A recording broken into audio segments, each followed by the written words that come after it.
Welcome, dear readers, to Cover My Ass, where baffling books are reviewed but not read by yours truly. My name is Khaki. And I'm Kay, and remember, we only judge a book by its cover. And we find ourselves once more amid the towering stacks of your library, Kay. And I want to say, first off, before we begin, please don't be alarmed by my appearance. Why? I mean, you're you can see behind the shelves there. So should I peek around cautiously? Come on over here. It's perfectly safe. Do I need a clothespin on my nose? Hold your let's just see how things go. I will reveal myself and oh my god, feathers. Some feathers. Not nearly enough to be convincing. I'm trying to be a supportive friend and integrate a bit more in my friend Velociraptor Guinevere's community. Have they accepted you yet? No, not even close. It's going to be a longer term thing. They can still tell I'm just a dweeb who's tried to paint his face with soy sauce and mirin. Not very effectively. Well, maybe to the your dark eyes. Streaks work, but it's mostly the UV thing. I can see that now, as we've established. Yes. Yeah, I did a pretty decent job at replicating the pattern. The feathers, I can only scavenge a little bit from Guinevere's corner of our little sleeping perch. Yes. And Also, the fact that they're don't even come up to your knees. no, and you're there's just the coverage is so sparse. Kind of Godzilla tromping around the New York City with a few bits of human clothing stuck to his sides and flanks, and go "Ooh, look at me! I'm getting a latte macchiato. I fit in." Yeah, I am just like you, fellow humans. Yeah, I did think about distributing the evenly, but. At least judging by Guinevere, the Velociraptors are substantially smaller than we are. So I thought I'd focus on the eye level, but maybe they appreciate that it's the thought that counts. They did not appreciate. Oh, is that what they did not appreciate? Is that why you have all these extra bite marks on your ankles? Yes, that is correct. Yeah. So I call it phase one. Phase one. Abject failure. Well, you have to see what doesn't work before you can get onto the things that do work. Thank you. I absolutely agree, and I'll be moving on to phase two, and we'll see how many more phases I survive after, how many more phases I need after that.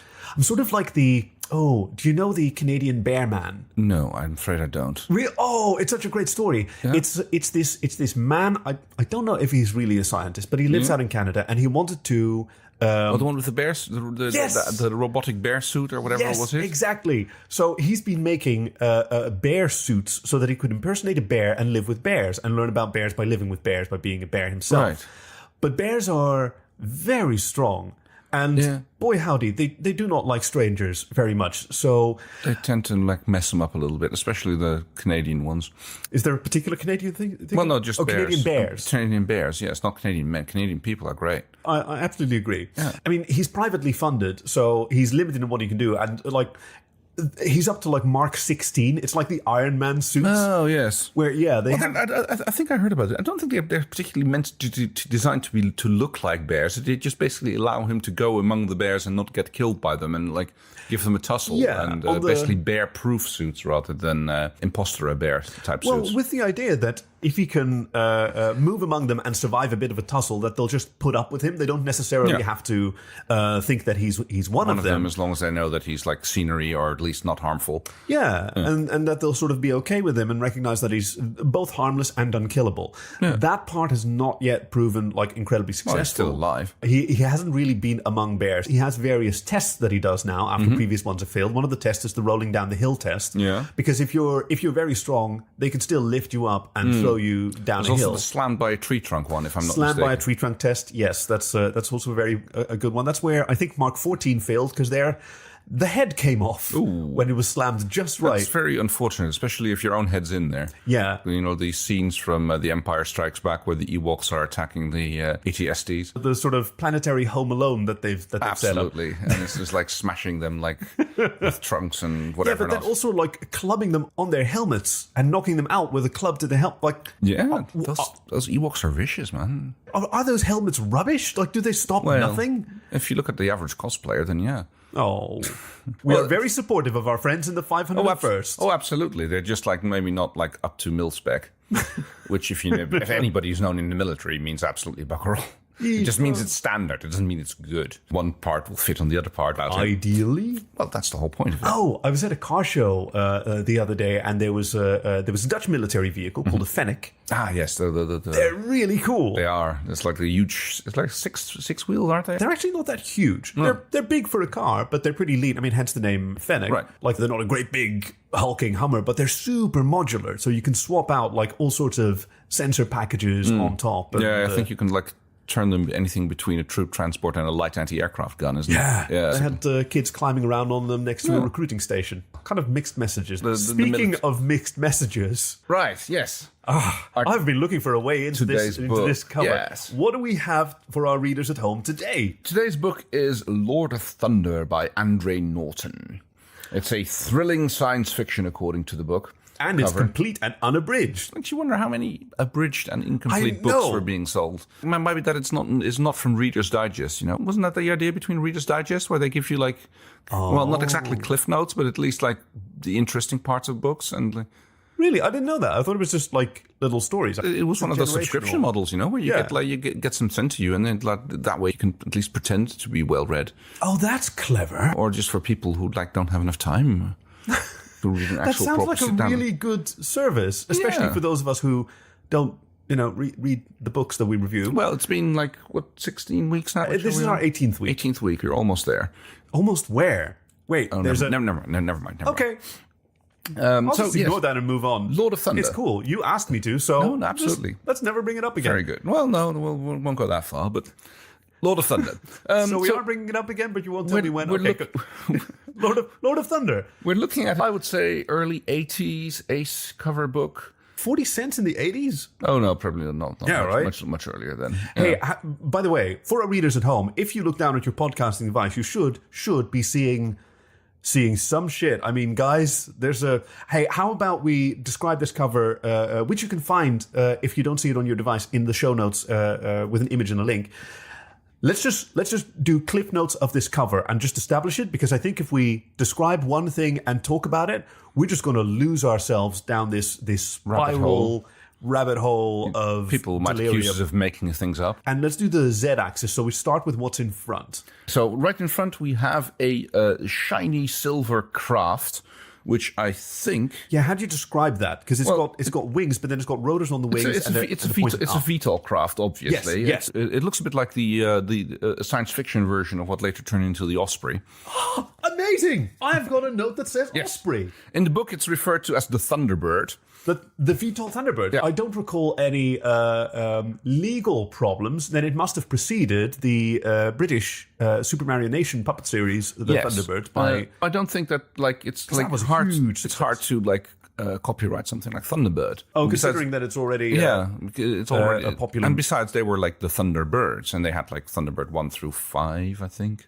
One of them being a space station. So moving deeper along the Z-axis, what do we see next? The eagle flying is the Thunder God's eagle, which would imply that this Thunder God is Thor. The Thunder God himself. Dressed in classic Viking Roman Greco outfit. Yeah, he's this multicultural wizard shaman. That's actually a point that we'll get to in the book, which definitely makes sense. It'll make sense when we get to that point later on. And there's lightning coming into or out of his upstretched. Presumably, that's where he's holding his hammer. And then he stands upon the Thundercat. No, wait, that's a different series. It's a pretty gigantic. I would describe it as a Cobra Cat. Yeah. I'll go with that. I'll definitely go with that, because he's got his ears tilted back, so his head sort of has that plateau. And it's got that broad, Yeah, he's got the fangs. Do you notice, by the way, how the fangs are in front of the wings of the Thunderbird VTOL craft? I had not noticed that until you just mentioned it. So it's right in there. It's absolutely. And it's got slitted feline eyes, but they might as well be cat's eyes as well. And even the fur. Yeah, I think you mean snake eyes, darling. Snake eyes, that's right. Thank you for your... slight condescension there as well is even appreciated. I saw on Twitter, God knows how I'm getting on Twitter these days, considering that my iPhone 5S doesn't connect to your 7G network, but whatever, slight inconsistencies occur every now and again, where someone proposed that there should be a hotline that you could call when you don't know how to pronounce a word because you've only ever seen it written and never said. And you can say how you think the word is supposed to be said to them, and they'll say, "Oh, honey," and then tell you how it's really pronounced. Very good. I think the "oh, honey" part is absolutely vital that it's included. included. important. Yes, Because absolutely. otherwise you'll never remember. And then one of my artist friends said that he'd scheduled to call it every 3 months to ask how to pronounce gouache. Gouache. When It's I say not gauche, gouache, I because go that's- yeah. goulash, and I immediately And then hungry you're again. just sort of zone out again. And hey, Kate, Yeah, we're yeah. back. What? We're back. Oh, no. sorry. No, sorry. I Yeah, was you were thinking in about your dinner. exploring your mind kitchen. Yes. Slow stewed meat with lots of paprika. Focus. And then behind that, there is a red spiral. It might be like the Northern Lights, which have gone a little bit wonky. How would that work? Because the Northern Lights are the interaction of ion streams from the sun. Electromagnetic storm, and we're dealing with thunder gods here. Come on. Simple. Okay. Or maybe it is a Russian missile which got launched and started venting one of its oxygen tanks, thereby generating a spiral of expanding gas in the night sky. Nah. Would have thought of that. That was good, though. It's actually happened. Has it? Well, not pink, but it does make this beautiful spiraling cloud thing in the night sky. Well, in certain movies and video games where they think that RPGs are really slow-moving, like rocket-propelled Right, yes. traipsers, they do this lovely slow like a lazy firework Rather sort of than spiraling the motion. bang, it's there. Yeah, because they're quick, because they're yeah. rockets. Absolutely. They're as fast as a speeding bullet. And a bullet doesn't even have a rocket on it, so... Well, unless you have a gyrock. But they never worked very well. What? Gyrock. By the way, Kay, I love how you say some word and I go, what? And then you repeat it as if the problem was that I didn't hear what you said. So, to clarify, my what is I don't know what that is. I only do it when it's something that I consider to be so ubiquitous that everybody Okay, so should be aware of gyrock this. to you is a mother's knee word. It's something that everyone just learns before Anybody the age of who's 13. played any science fiction role-playing game should be aware of that word. I guess- Actually, I mean, you've seen No, it wasn't GoldenEye. It was... You Only Live Twice, I think. It's one with the moon base, isn't it? That's Moonraker. No, not the moon base. The ones with the rocket thing in the volcano in Japan. That was Roger Moore era, and It is. You know, It's also not interesting my that one favorite. of the Bond girls in there later played the landlady in Kung Fu Hustle with the curly hair. Yeah, and yeah, who with the smokes rollers, a with cigarette the in one- one breath with the super powerful dragon roar or whatever it is. he just, She was a Bond girl once. wow. Yeah, there have been some interesting Bond girls. I read that one passed away recently. At a ripe old age, she had a good innings, as far as I know. Well, I mean, yes, it's only a matter of time before we lose Sean Connery, I suppose. Don't He's like, say that. Don't put that evil out in the world. Especially because it's going to take, we're recording in advance. So who Might knows already what will happen. happen. Between no. now And then I'll have to go back and edit it again. And that's dear. just the worst. Oh, and of course, we'll lose an absolute icon of a stage and and screen. German You know, sausage. This time when I say what, I want you to understand correctly. What? German sausage. It's No, the you're worst. doing it again. German sausage is the worst. Yes. Okay, sometimes I really love doing this podcast with you. It's so great. It's so great. It's absolutely... Today is not one of those days. So, ganz toll. Alles klar. Genau. Tschüss. Bahnhof. Bahnhof. Okay, apologies to our German readers at home. German sausage is great, by the way. I think you're thinking currywurst, don't you? I mean, currywurst is great. Currywurst with pommes as a king's breakfast when you're at a hotel and don't have a lot of other options and don't really feel like walking to a bakery. But no, I was talking about, what am I talking about? I like the stronger flavored sausages. My cured meats in general, I like jamon iberico and Absolutely. I just had Chorizo. chorizo's good. What was the other favorite that I had? Serrano. Ah, yes. Of How could I course, forget? yes. And sausages with a bit of garlic. Back to the Lord of Thunder. Yeah, we open with the Thunderbird VTOL craft, which is a craft in the JAXA-SANSA joint space operation between South Africa and Japan. Geographically inconvenient, but scientifically very advanced. Yes.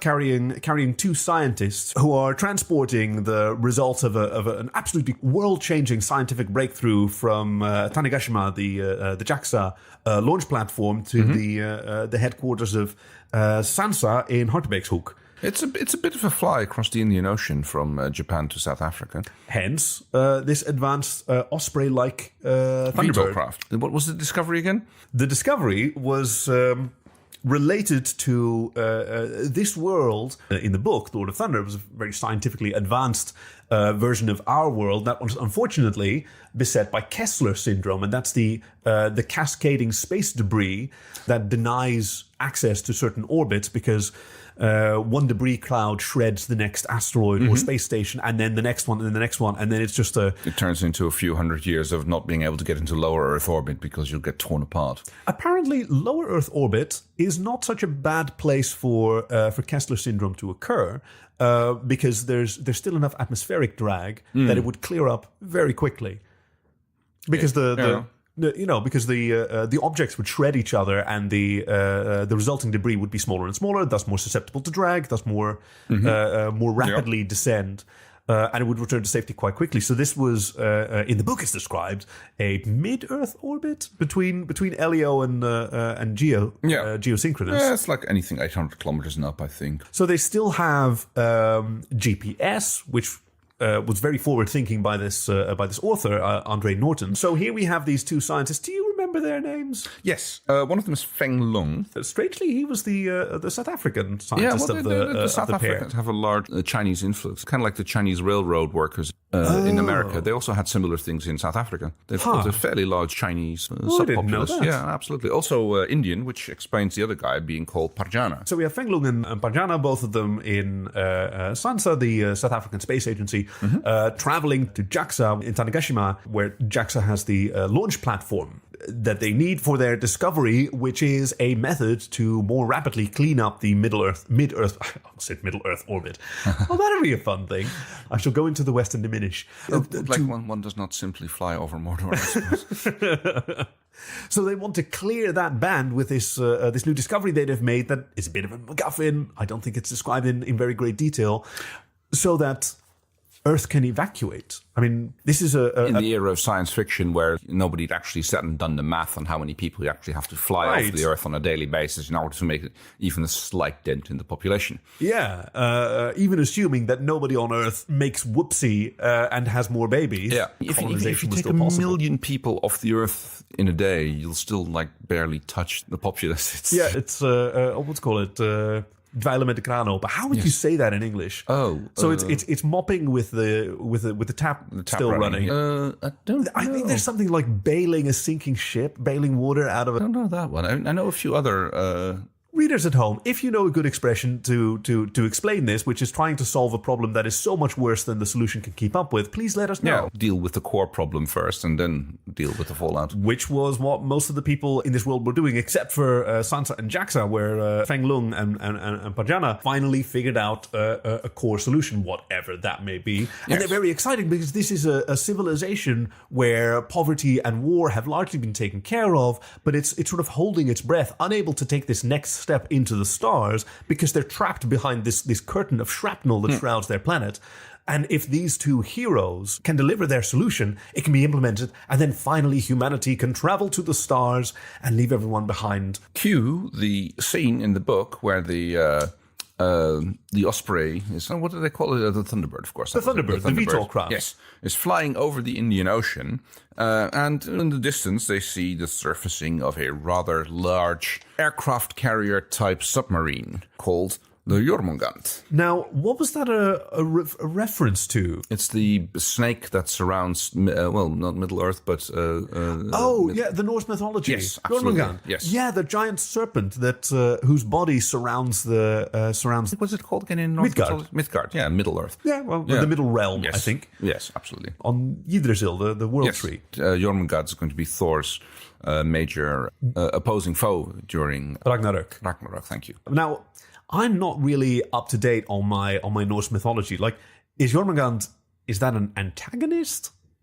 They're fighting for the bands of evil, for the baddies, I suppose. Oh, okay. Well, that's yes. That's why Thor's fighting him. It's described as a steed serpent in most of Norse mythology, so it kind of makes sense to name a submarine after it. Well, there's a bit of a snake motif then, because we've got Jormungand, and we've got Cobra Cat, and we've got our... Well, yes. Our protagonist, the wizard shaman that we see on the front, Pocatello the 16th, who is... Okay, we're going to dive deep into some trivia, guys. So brace yourselves, who is of native Shoshone descent, and that's a plains nation known by other American Indian tribes as the Snake People, which is this this glorious misunderstanding. They have nothing to do with snakes, but a lot of the Plains nations had a lingua franca sign language. So there were populations there that had a lot of deaf citizens, and so they had practical sign languages already in use, and they kind of spread as a trading language because when you have to be multilingual in order to be able to trade with dozens and dozens of other civilizations. And it's also pretty useful to have a sign language because then you can communicate silently and you can communicate with deaf members of your...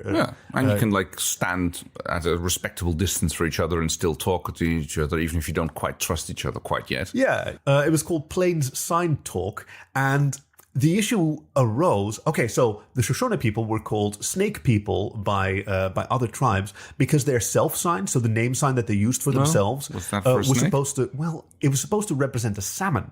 But salmon was not widely known to other people in the plains regions. So they interpreted it as being a snake. So they thought it was a snake because they didn't know about salmon. I love this little misunderstanding that there's no way to resolve it because they don't know that they're being called snake people by other nations. Everybody else used the same sign for them. They go like what they call themselves in their own language. And then they hear that this other person is talking about how he was bitten by a salmon and how he was once nearly strangled by a salmon. Not many strangling snakes in North America, are there? I think those are all South American, isn't it? I think anacondas come past. You don't have any constrictors up there? I don't think so. So Pocatello the 16th, yes, in some ways, of the snake people, and we have Jormungand, the submarine aircraft carrier, which... He wanders out onto the deck of and blasts the osprey out of the sky with his lightning weapon. Poorly described, and I see that the artist concealed whatever he's holding in his hand behind the blast. That artist, by the way, here's some more trivia. That is Alex Schomburg. I don't know if the readers at home can see his signature. We don't see that very often, artists signing the covers. Alejandro Schomburg y Rosa was born in Puerto Rico. He's an American artist in the golden era of comics, and he did covers for Captain America and for the early X-Men, I believe. Kind of shows, because you can see how the character of Pocatello here wouldn't be out of Marvel place in comics. Old, Thor was still just like with the winged helmet and everything else. Just a cartoon Norse god. Which I always thought was weird, because that helmet that Thor wore looks more like something that Apollo should be wearing. Yeah. Wait, Apollo? He had them on his heels, wasn't it? No, that was Hermes. Same thing. Apollo was a god. Hermes was a messenger. Wait, he had Mercury and Hermes, which are the same one. That's yes. The messenger of the gods. That's right. That's why he had the winged booty, so he could run up to Mount Olympus. Which I always found very weird in Greek mythology. The people described the gods as living on this easily scalable mountain, and nobody ever went up there to go and check. They didn't? Yeah, I was there this morning. Bugger alls. No, but they also live in the temples. They had a sort of animistic idea of these gods, so that they could occupy Olympus. Just because we're there doesn't mean we can interact with them.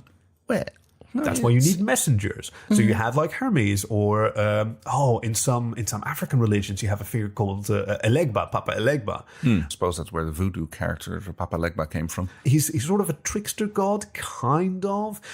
He's the one who, like Hermes, negotiates between mortals and gods. So he's a messenger as well. So you make a sacrifice to a god and you say a prayer. And you tell them, can you pass this message on to whichever other Loa. And then sometimes he does, and your harvest is great, and then sometimes he doesn't. And sometimes he gets the wrong message across. Yep. It's like, did you mean like no cows? I like sort of practical religions that have a self-balancing mythology. Right?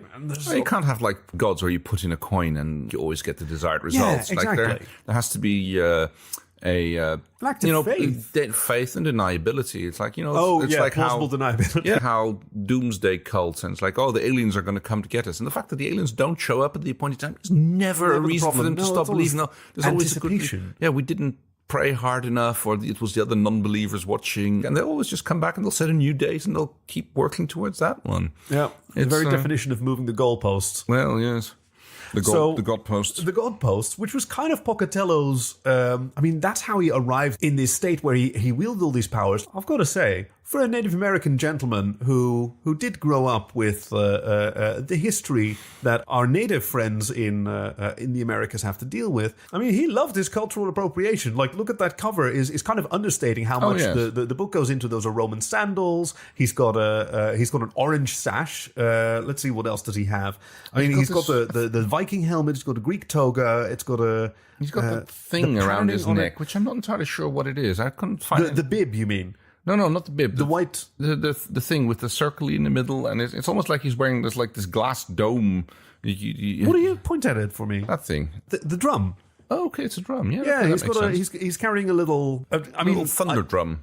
Yeah, it might just be a drum for carrying things in, like a sporran. Like he's got the sort of 15th century... That might be a togue. A togue? One of those big, heavy neck things. And he's got some kind of red tie draped around his neck, and he's got the Viking pointy helmet, and he's got his hair all wild. Is completely historically inaccurate. They never did the horned helmet thing. It's absolutely rubbish. I think they found like helmets and horns, drinking horns. Yeah. And they figured those must belong together. It makes no sense to me. I mean, Pocatello certainly did. I mean, he's frankly a weirdo who just went nuts, like cobbling together some quasi-religion out of whatever poorly researched bits of trivia he knows about mystical Asian European cultures. Yeah, just throw a few together and And you'll wind up with something like even the liturgy was in the sacred language of Esperanto. Yeah. And then he got fucking magic powers. It actually fucking works. It works. I mean, it's like he got things quite wrong. He's grossly wrong.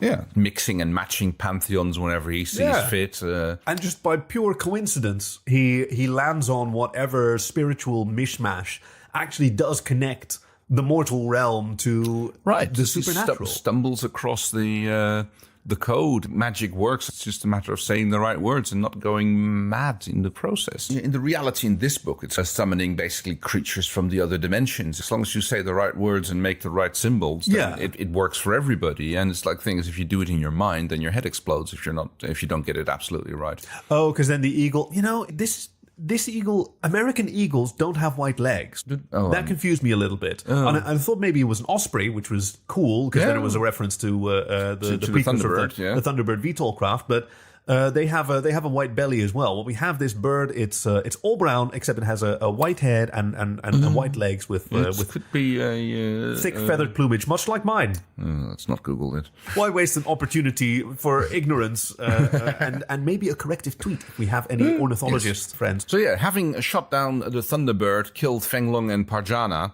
and recovered the research from the downed craft in the water. It's a bit like the briefcase from Pulp Fiction. It's never really revealed what it is or how it is. It's set up as a thing that we want.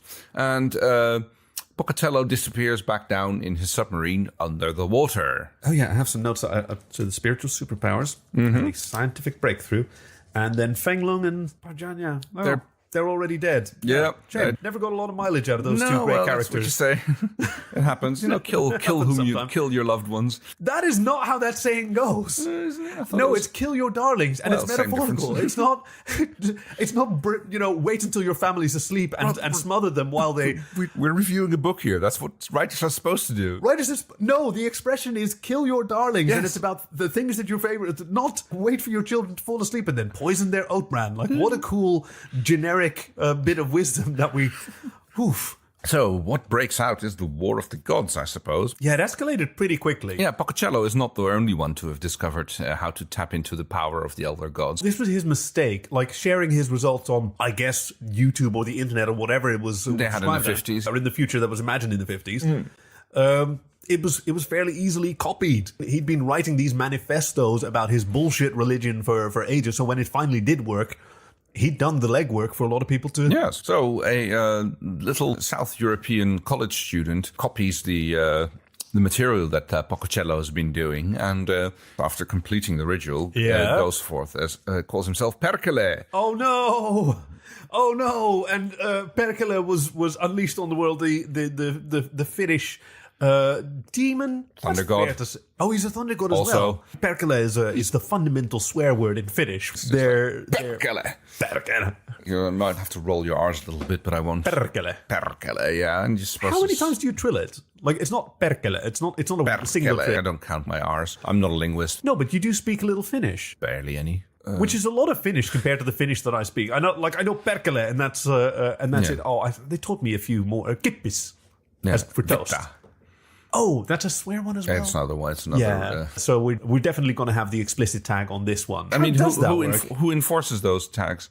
Is this American? Because I don't know what it means. So that is correct. I mean, in the podcast feed, the language is set to English. Perkele isn't a swear word in English. No, I think we might have found our way around the rules here. Let's look into that. And wait, hold on. No, Apple, if you're listening, we're not trying to find a way around the rules here. It's all just fun and games. And we haven't dropped any F-bombs yet, so strictly speaking, we should still be... Yeah, in PG-13, like you get 1 F-bomb or 2 S-bombs. Oh, is it like that? Is it that strictly regulated? Yeah, it's some bullshit symbolics like that. Yeah. Was that one? I don't... Oh! Again, bollocks. Walking on eggshells. Let's see whether this episode gets a big red E or not. Okay. The South European student, what was the... Perkele. Yeah. But what was the student originally? She was like Sardinian or Sicilian or something. Fuck! That was the fuck! Fuck! Shit! No, wait. Call that back. Cut it out. Suka! Back to the editing board. Onto the cutting room floor with you. I do remember Pocatello's god name for himself, Yan-a-bumfit.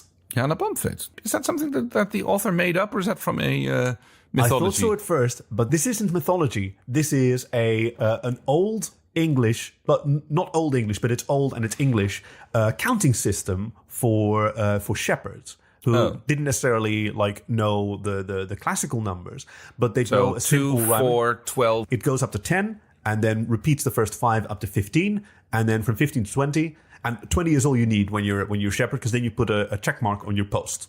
Right? Okay. And then you've got a crayon to help you with that. Yeah. So it goes Yan for 1, Tan for 2, Tethera for 3. Yan, Tan, Tethera is what the system is called. And there's variations where sometimes tether or mether.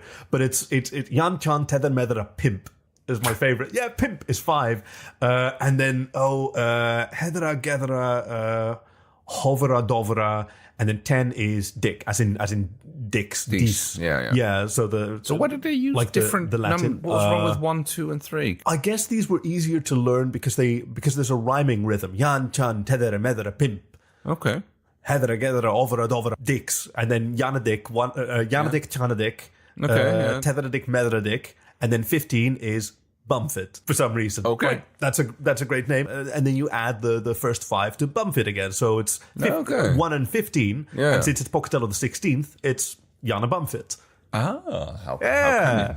I had no idea that like Old English had a separate counting system like this. It makes sense. I mean, they've got like all sorts of weird number stuff going on there. Yeah. It's like the 2, 4, 6, and then it goes to 12, and then it goes to 16, and it goes to 20. What's that? How does that work? No, it's like the coins work, you know? It's like you've got a halfpenny, and then you got a penny, and then you got a tuppence, and then you got a threepenny bit, and a 12 and a half, and you got a farthing, and a guinea minus, and a guinea plus. Yeah, but then you also have to count whether they have top spin or bottom spin, and whether it's a strange or charmed guinea. So wasn't a guinea a pound plus years of interest or something like that? I thought it was just a heavily ionized florin. As if you charge it up enough. You have various different isotopes of guilders.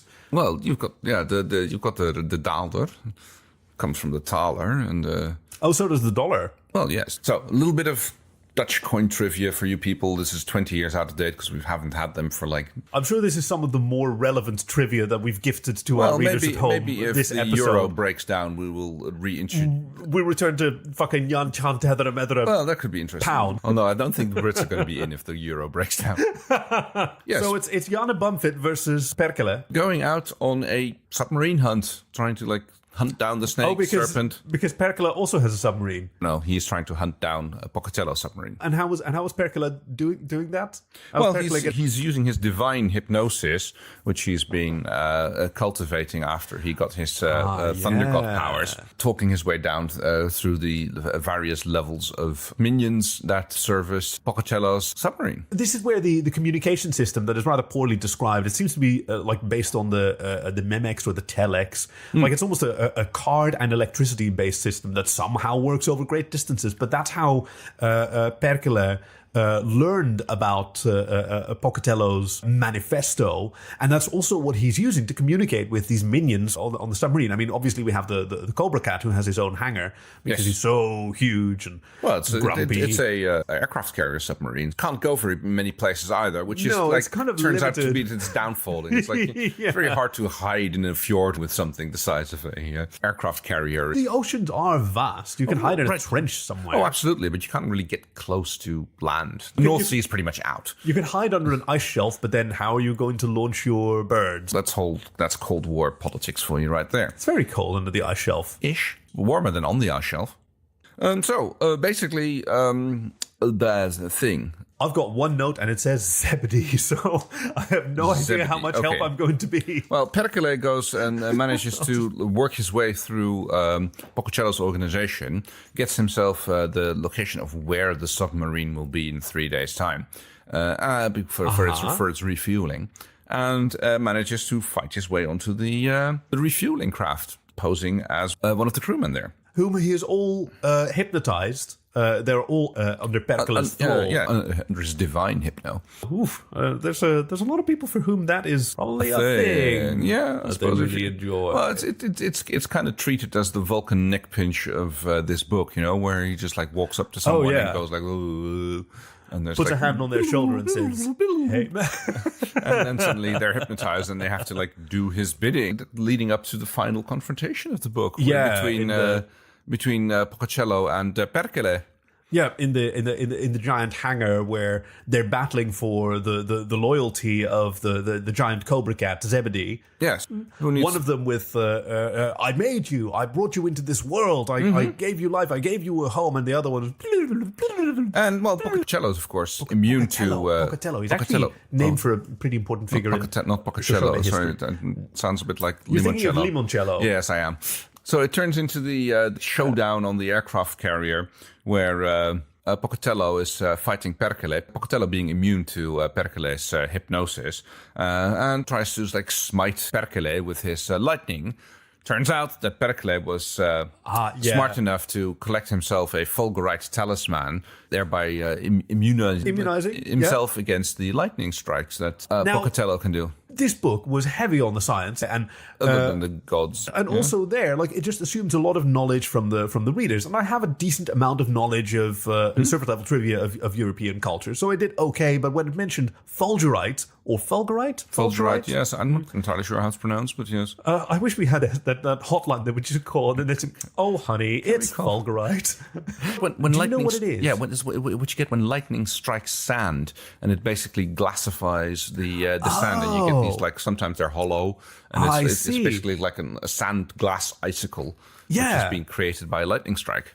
What a cool thing! Turns out that in this book that those things make you immune. It's a ward. Yeah, divine lightning strikes have no influence on you. I wonder if Trinitite would work against nuclear explosions. Yes. In this book's head-canon, it probably would. It's not head-canon when you write it. It's the writer's, The writer's pen canon. I think it's just canon at that point. Yeah, okay. It's the fight for thunder dominance on board the Jormungand. Turns out it's a happy ending. Perkele beats off Pocatello. Sure does. Yeah, he sure does beat him off, and they start beating off together, drumming on his little drum that he's got. Yes, and they find that the energy that radiates out from that is an incredible sensation. They're carried away, like we've recently had an experience with drummers. Taiko. Yeah. We went to a taiko drumming performance, and just the aura that comes off of this was incredible. And so Pocatello has been carrying this thing as a decoration. Oh, the Native Americans have a big drumming tradition. He, for a like late generation Shoshone, he seemed to have very little interest in his... I know there are multi-tribal gatherings where like drums play a very important role. No, that's true. Yeah, it is a pretty universal... Yeah, well, that's very cool. Yeah. Sort of like the sign language as well. If you don't speak each other's language, you still have something you can just sit around and make some cool music and be moved by it, as Perkele and Yan-a-bumfit are now moved by their accidental discovery of drumming and how cool it is and what energy it produces. It's like the briefcase is still around, but it's but pretty it's much no longer ignored necessary. at this point. No. It's not like they completely lose track of that, and we think, oh, what an incredible shame that this world is now lost, that there's going to be locked behind this Kepler syndrome.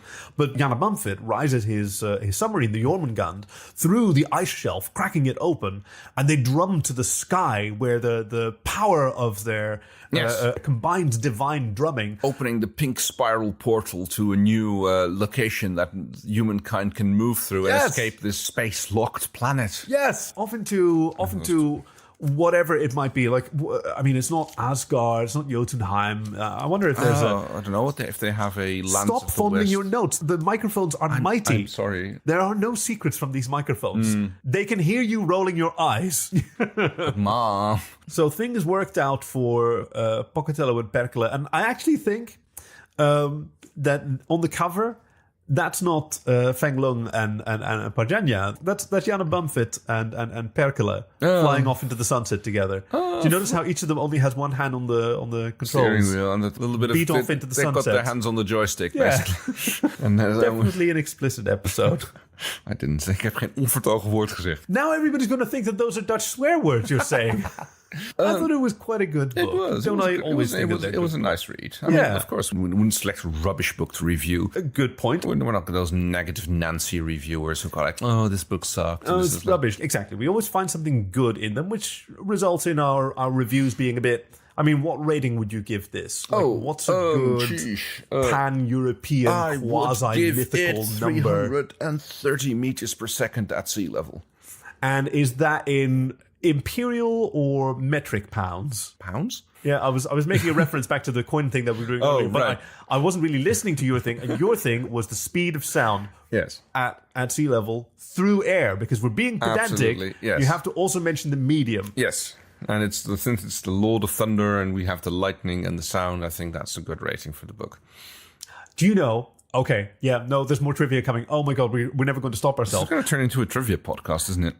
Ostensibly, it's comedy, so let's find if there's a joke in here somewhere. Right. I had a friend who served in the Dutch Navy on some of the submarines. So he told me stuff about sonar that I didn't know, and how much of an art it is in addition to a science, and how much like context is necessary, because sonar gives you the return signal. Well, okay. Yeah, you're doing a Finding Dory, I don't aren't you? speak whale. Keep going. So sonar, you send out a ping and you get it back. Yeah, you can hear you smugly chuckling to yourself, and it can hear me disapproving. These microphones are mighty. So sonar, it gives you a time of flight for how long the signal takes to bounce off something and come back.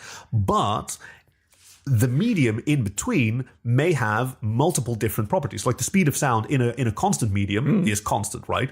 But you have different thermoclines, and you have different levels of salinity. And you get reflections. So a sonar operator has to combine and model their guesses of, like, are we pinging down? Is it going through a known thermocline that has a lower temperature and therefore a different speed? Inversion layer, yeah. Inversion layers and like streams of fresh water coming in, because you have some places where fresh water... I should totally hire bats to do that. They'd be awesome at it. Okay, now I'm thinking about bats with scuba gear, and it's the cutest thing. Bats can actually swim. Can they? It's a bit of a flappy motion, but it kind of works. Oh, that's cool. Yeah. I should go swimming with Guinevere. Oh. I wonder what she looks like. Right. Do you have any sources of water other than the water cooler? Yeah. If you go out to Is there like a pool? If you go out to the conservatory, there's a reflecting pool there. Is that okay for... It's not a swimming pool, but you can swim in it if you want to. Would that be okay? Yeah, sure. Cool. Okay, well, one of You these might end days- up a little bit green, though. On account of? The little green floaty plants in there. I don't know what The they're called. watercress. The watercress, that's the one. Yeah. Well, you don't have ducks to eat those? The Velociraptors took care of the ducks. They did Yeah. not deal well with the competition. Ooh, maybe there's still some leftover feathers. Yes, I'll disguise myself as a duck. No, I won't disguise myself as a duck.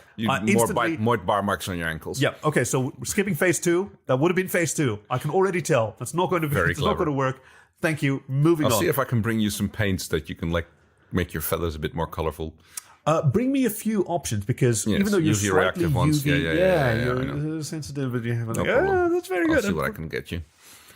Now, speaking of reviews, for the readers at home, we love being your dirty little secret, but if you mention Cover My Ass to a friend, something magical might happen, like a dandelion breaking into song and making it big on national television. And we'd love to hear what you think, whether you listened or not. So drop us a line sometime. We're Cover My Asscast on Twitter or Facebook if that's your thing, or email and covermyasscast.com. We would absolutely love to hear from you, especially, by the way, if you've read any of the books that we've reviewed so far.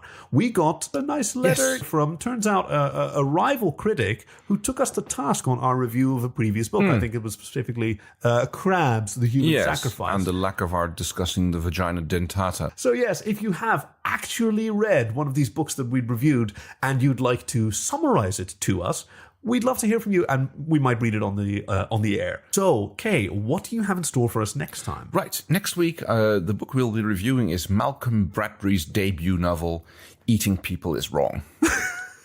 Very important lesson. And that about covers it. Thank you for joining us at Cover My Ass, where baffling books are reviewed, but not read by yours truly. My name is Khaki. I'm Kay. And remember, we only judge a book by its cover. It is wrong. It is. Bradbury, though. Do you think he's related to Ray Bradbury? Well, could be. Or the famous cannibal. No, he's not. No.